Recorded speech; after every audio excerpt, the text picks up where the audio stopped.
Hello and welcome to Brian's Got Game. I am Brian. Today I got a game called Zany Penguins. Zany Penguins is a 2 to 5 player set collection card game by Bruno, Cathala and published by Asmodee. In this game, players recruit penguins to conquer zones and to sabotage other players. At the end of the game, you score the remaining penguins left in your hand in the zones in which you have the majority, and you score the weakest penguin in your hand in the zones in which you have the minority. So, check it out, and I'll show you which penguins to recruit, when to play the kamikaze penguin, and how to be the master of the world in Zany Penguins. To set up, shuffle the penguin cards, and deal 18 to each player. Now each player draws 2 cards, and then you are now ready to begin. At the beginning of each round, each player draws 2 cards. So, then you look at your hand, and then you pick 2 cards that you are going to give to your neighbor. So, neighbors. So, I'm going to give these 2 cards to these people, and then they give 2 cards, go like that, and then they pick up the ones pointing to them.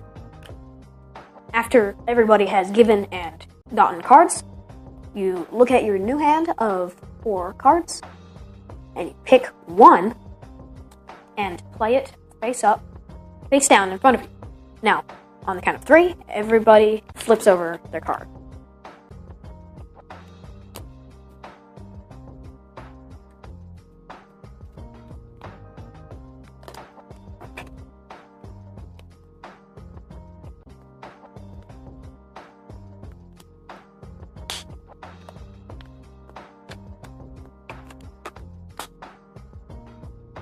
Then everybody looks around and sees what other people drew. Now, if there's a symbol at the top of the card, then you do a special action. Now, for your next turn. Now, this one is a spotter, so now all the other players have to reveal theirs before this player does. So they reveal their new ones, and then they choose one to play it. Okay, there are 2 other special cards, the Kamikaze and the Ninja Twins. Also the spotter, but I already explained that one. So, the Kamikaze means that when you flip it over, you destroy all of the other 7s, 8s, or 9s played that round. So if I had played that, this turn, nothing would have been destroyed. Now, if there were already 7, 8s, or 9s, they would be safe from Kamikaze. And the Ninja Twins, this means that you get to play 2 more cards on your next turn. So if I played this instead, on my next turn, I get to play 2 cards. Flip them. Okay, then you set these aside, and these are your strategic zones to determine the majority at the end of the game.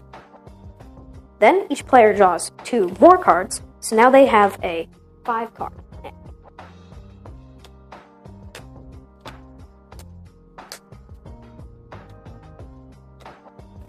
Then you pick 1 card to give to your neighbors, and then they give you cards.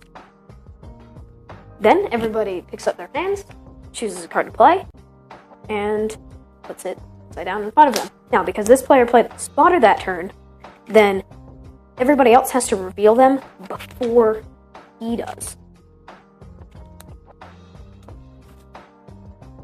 So, everybody else flips over their cards, and then this player gets to choose what they want to play. They're going to play the Kamikaze, and that explodes the 8 and the 9, and they're discarded from the game. Then they look, and then put them aside. Now, I'm stacking this on here so it's easier to know that this is their zone. Players continue until they draw their last card from their draw deck. Then they finish the round, passing cards, and then playing their last card. Then you count up points. So, let's start with red. So the person with the most red, so we've got 9, 12, 10. This player has the most. So then they put down all of their reds. So they scored 13 points so far. Then each player that didn't have majority plays down their lowest red. Now, since he did not play any reds, he does not take part in this. So this player puts down their lowest red, which they had a 7, a 1, a 4, and a 9. That would have been great. Their lowest is a 1. Okay, then let's move on to green. So this player has 10, this player has 11, and 8. So this player scores all of their greens, which is 6 points. Then these players then place down their lowest green, and this player did not play any, so they don't get to play down any greens. This player's lowest green is a 9, so they didn't have any other green cards in their hand. So they get 9 points. Okay, then let's move to space. This player has 12, this player has 14, nobody else played anymore. So this player gets to play down all of their space cards, which they were collecting during the game. So,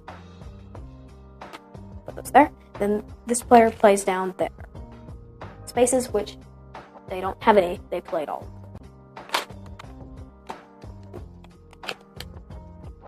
Okay then, now let's move to yellow. So this player has 9, and this player has 18, and this player has 12. So they have the most, so they play down all of their yellows, which is a 9, nothing else.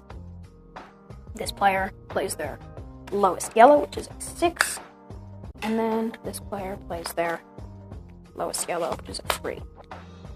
Finally, let's score blue. This player didn't play any, this player didn't play any, this player had 12, 11, so they get to play all of their blues. So we've got 2, and all of these. And this player gets to play their lowest blue, which is 3. Then, all the players add up their points, and that player wins the game. That's how you play Zany Penguins.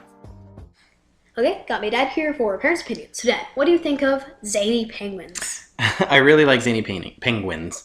It looks like it's a kid's game, but it's not. There's a little bit of depth to it. I mean, it is a kid's game. Well, it is, but to really get the strategy, I think it takes a little bit more to think. When you first look at it, you think, oh, those are cute penguins. Let's go play with the kindergartners. But that's not true.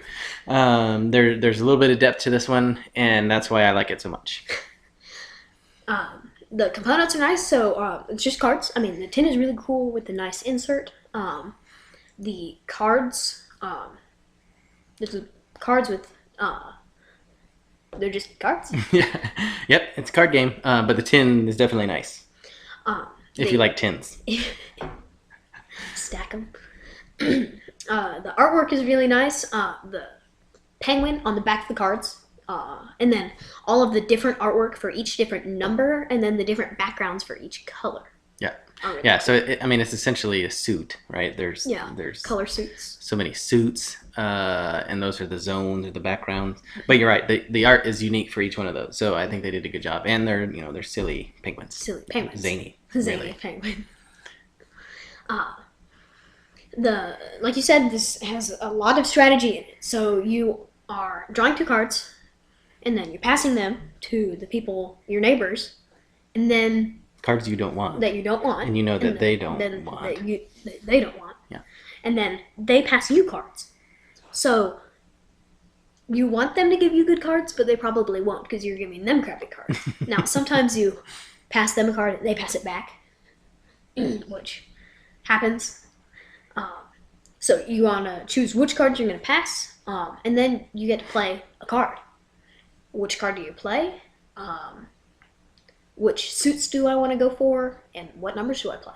Yeah, you can't go, for every suit, and you score for what's left in your hand. So you're slowly building. Your hand gets bigger as you go throughout the game, and you want to play high cards so that you can have the majority. But if you play high cards, then you won't score them, right? And so there's a little bit of decision making there, and kind of a tug of war that goes on. If you're the only one that is in the jungle zone, that could benefit you. But if 2 people are trying to go after the same zone, that's where you get some head-to-head going. Now, you had 10 in jungle, and you had 32 points in your hand. Yeah, the last game we played. And I, on the last turn, sneaked down a jungle and beat him by a point. Yes, I wasn't paying attention, and that's how you won. So you have to pay attention to what. So what do you think of 2-player? 2-player is not as good as 4 players. So like many games, the 2-player version has a third non-player, which you just flip over a card, and you kind of get some cards from them to sabotage. I think there's still some good decision making there. If you play 2-player games, I think that it's okay. I would suggest play it maybe with 3 or 4 first. 3. It's very confusing. Yeah, it was really confusing to try to learn right out of the box the 2-player variant. So I suggest playing it with more first. Then I think 2-player, I think it does play okay. But definitely this one plays better with the more people you have. Yes. It's more zany. Definitely more zany. It's not. It's easy for kids, but not for the little ones. Like the artwork is confusing. Yeah, I mean you can play with an 8 and 9-year-old and they can get it. Will they win? Probably not. Will they score some points? Yeah. I think they might win. I mean. Yeah, but I think it's too hard to understand that you're playing a card to score what's in your hand. I think that was confusing with several of the kids that we played with. Yeah. Overall, really great game. Great components, nice artwork, a lot of strategy. It's pretty easy for kids. Very zany. Yeah, this is a great filler game. I love card games. It's real quick. There's a little bit of take that. There's a little bit of mess with your neighbor. And there's a lot of thinking to this one. I was very surprised, looking at the cute zany penguins. So I really like this one. Definitely check it out. This is a great one to bring to the game night. Play in between games, play while people are showing up. This one is definitely a keeper. Thank you for watching Brian's Got Game. Please like us on our Facebook page, send us a tweet at Brian's Got Game, subscribe to our YouTube channel. I'm Brian, this is my dad. See you next time.